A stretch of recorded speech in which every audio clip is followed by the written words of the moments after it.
Hello, everybody. Rihanna M. Hill here, having breakfast with the wonderful Kimberlee from Hawaii. Hello. Hello. Kimberlee is a financial service agency owner converted into a digital marketing expert, agency owner, and strategist. We will write the content that sells or help business owners figure out how to do it themselves. So, really excited to have you on here today. Thanks for How are having me. I'm great. It's a nice, cool morning here in Hawaii. Absolutely. That's what gets really nice about this time of year, if I remember correctly. You get the rainy days, then you get the sun peeking through. It makes it really special. Absolutely. Well, let's go ahead and kick this off with a very important question. How do you like your pancakes? Can I confess? I really like waffles more than pancakes. Is that okay? Oh yeah, think about it, waffles are just hashtag pancakes. Exactly. I mean, it's the same batter. You're just kind of creating a little bowl for your syrup and strawberries and blueberries. So, I appreciate that. Waffles are definitely considered part of the pancake family. okay, I appreciate that. Sure. Well, go ahead and tell us a little bit about who you are. What is it that makes you you? Sure. So as you said, I'm kind of a reformed financial advisor. I used to own a state farm agency as well, but have always been more into the sales and marketing component of things. I love the creativity of that. So I have my own content marketing company. Been doing this for about 19 years now. So I've seen the evolution of the internet and how marketing has changed and adapted over time over the years as the internet's become bigger. So it's been a fun journey. Me personally, I'm a single mom. I'm born and raised in Hawaii. Came back here about 3 years ago after being stuck on the mainland for about 18 years. So nice to be home, nice to be closer to family and enjoying the weather out here. Definitely. That's always a really good feeling. Well, please tell us a little bit more about your business. Sure. So Sensible Copy and Consulting is, as I said, it's a content marketing company. We're the company that writes your blogs, your long form content, the white papers, with the number one goal of getting you number one on Google searches. That's what gets the organic traffic. We couple that with some geofencing or some ad campaigns to get you that faucet turned on real quick. But we want that long-term organic traffic to be what really builds your expertise, builds your authority, helps you develop a following over time and be seen as the number one in your field. So that's what we do. Very cool. Those are all very helpful and useful things for businesses. Absolutely. Well, it sounds like you started off on a little bit of a different path. Can you tell us a little bit more about how this began? Sure. So I call it, quite frankly, just a disproportionate stubbornness. I talk about it in a book I just released, Stay at Home Single Mom. What happened is I got married and I was a stay-at-home mom. I had left the financial services industry. And got into writing sort of as a side thing, just something that was keeping me busy. And then I got divorced. And when I got divorced, I stubbornly said, no, I'm not going to go back into financial services. I want to still be at home with my toddler. And how am I going to make this happen? Wait, I'm writing. That's what I want to do. How do I couple this with my life goals? So that's kind of how it all started. Was just this pure resolve to figure out how to make a living while still raising my son and literally building a business with a toddler on my lap. Absolutely. I think a lot of people can really, really relate to that. Children are a great motivation to want to stay home. Exactly. Wonderful. So, as a business owner, what has been your favorite memory so far?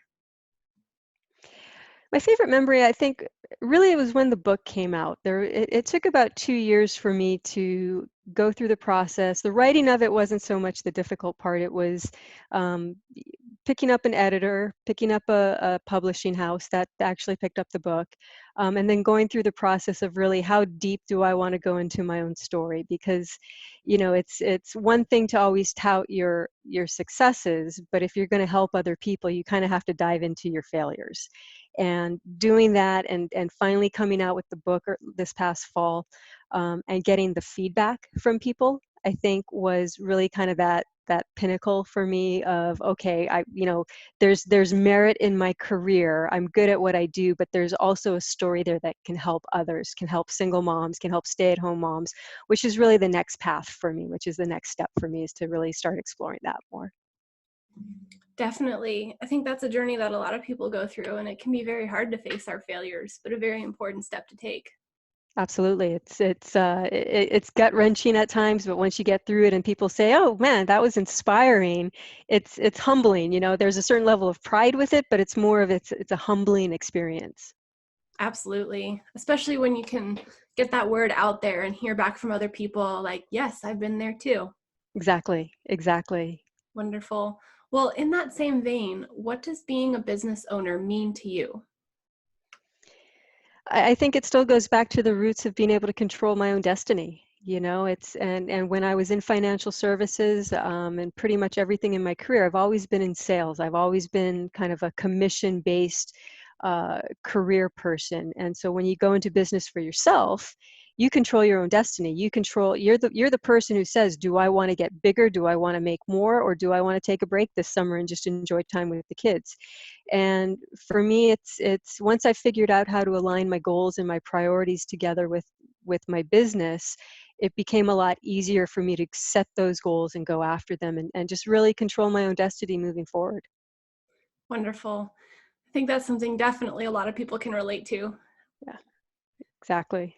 I'm sitting here nodding my head. Yep, this sounds, I agree. Well, and I think I think you're seeing more and more of it, and there's so many more opportunities in the marketplace for people to control their own destiny. The internet, beyond just writing, whether it's a virtual assistant, whether it's digital marketing in the other capacities, not necessarily the writing that I do, graphic design, web design, all of that. There's just so many opportunities for people who have the discipline to stay at home and do what they need to do to get the clients satisfied.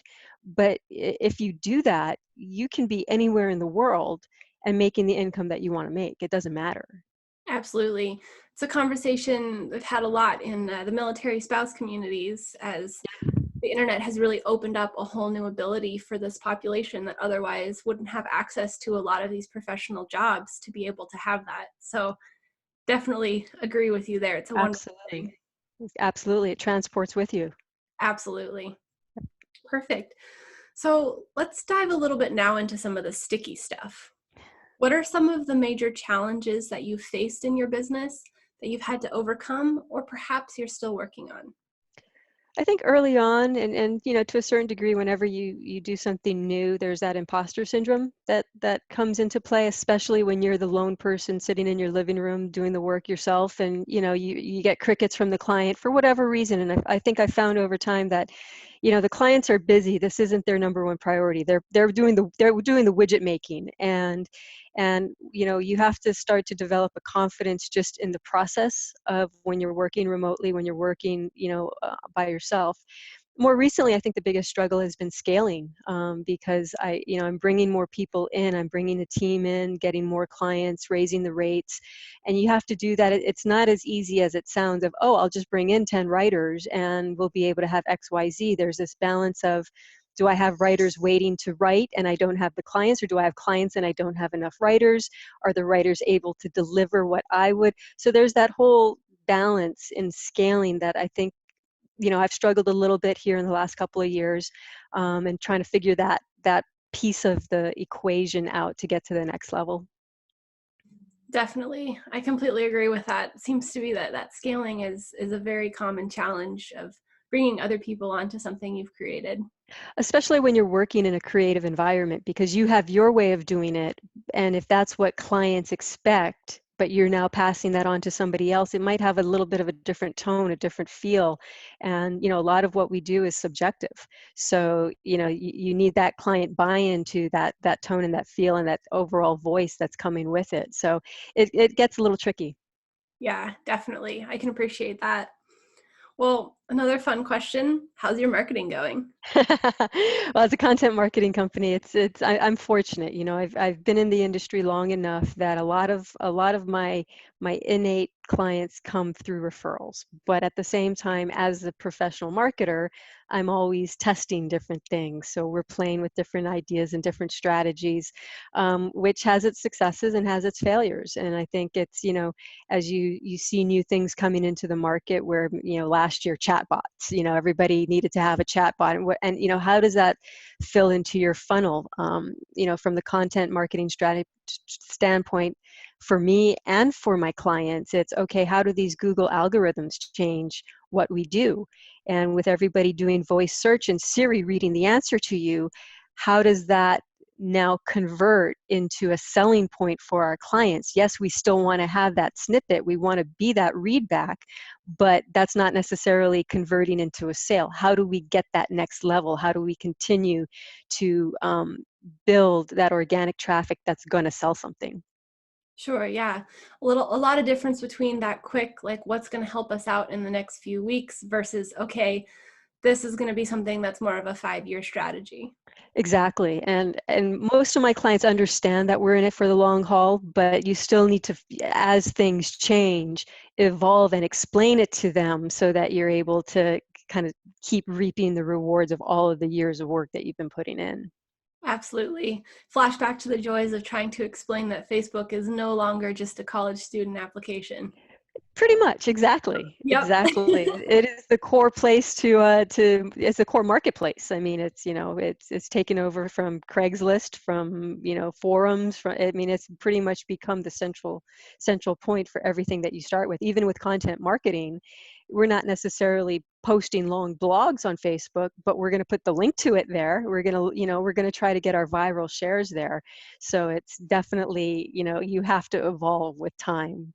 Absolutely. Absolutely. Well, let's go ahead and shift gears a little bit here and talk about first jobs. What were some of the first jobs you had, and how have those helped you? So my first job was actually teaching tennis. So I played competitive tennis growing up, and so my first job was working at the local club teaching the Rugrats. So I teach all the little kids, which I think if there's one major takeaway from that, it's patience. That you need to, there's the patience in the process. And from there through college and my early career, again, I was in sales in one way or another, telemarketing products like Septic Helper, like really exciting stuff, producing a local television show, and then financial services. There was always this sales component with what I've done. And I think for me, translating that into writing has become one of the most valuable things that I can do, because I'm thinking like a salesperson through the entire process. And most writers, at least when they first start out, don't have that background. They have to learn the sales process to do that. So I think if I look back at kind of, the two lives I've had, the sales life and then the writing life, the sales life allows me to be a better writer because I think about the process of a business. Definitely. That sales process is certainly something I've noticed that can be a very difficult thing to translate online as well. Absolutely, yeah. It's step by step, and you have to understand that's where targeting your demographic is, right? Do they have a real good awareness of this product or this service yet? Do they even know they need you yet? The person who knows they need you and wants that service, that they're the pretty easy sell.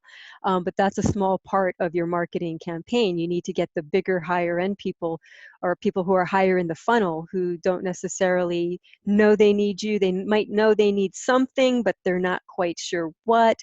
And it's finding a way to get them into that sales funnel and that sales cycle that gives you that long-term result. Absolutely, absolutely.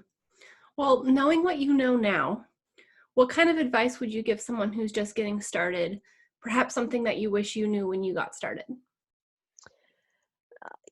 I think it's get a good foundation of and a good mentor. I think that imposter syndrome can be greatly reduced when you have somebody giving you that feedback of, this is how things normally go. You're not experiencing anything different than what anybody else is experiencing.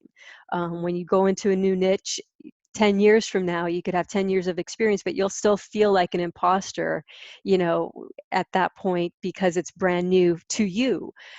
So I think, getting a good foundation for what you want to do, really setting the tone with your priorities, with your goals, and then finding a mentor that is really there to give you that feedback when you're having a good day. Is, what should I do next? How do I capitalize on this? When you're having a bad day, how do I get past this? Do I do something in my business, or do I just take the day off?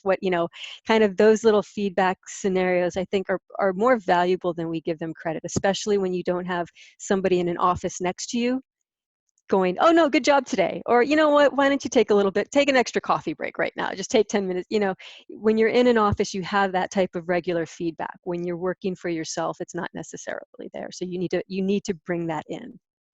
That's great advice. Absolutely wonderful to point out. Thanks. All right. Well, what are some of the things that inspire you to be your best self?